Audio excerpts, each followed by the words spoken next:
when Scott and I were elected in 2016, there had not been physicians in the legislature for over a quarter century. When we two joined together as the first physicians in that amount of time.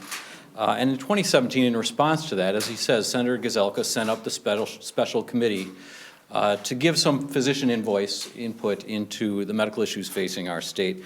And then in 2018, two more physicians joined us, Kelly Morrison and Representative Elise Mann, so that we have a doctor's caucus of 4 bipartisan legislatures now. We have different parties and we have different practices in our clinical world, but we know something from talking to our patients, that if you ask Minnesotans what are the most urgent healthcare issues facing them today, they will say that drugs are too expensive, premiums are too high, and we are not adequately caring for our mental health needs.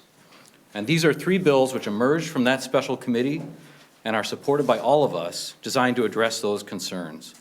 Unhappily, the band is breaking up.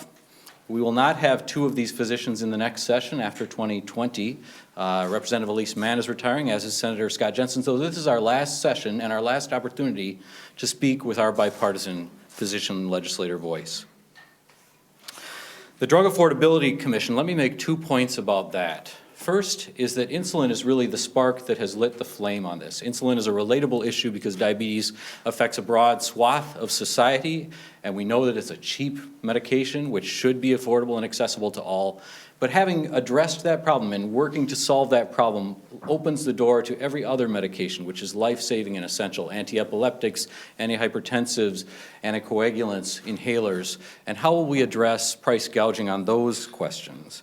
The second point I want to make is that pharmaceutical manufacturers are commendably driven by innovation and profit. And that is what allows them to create the miracle drugs that allow us to do our good work.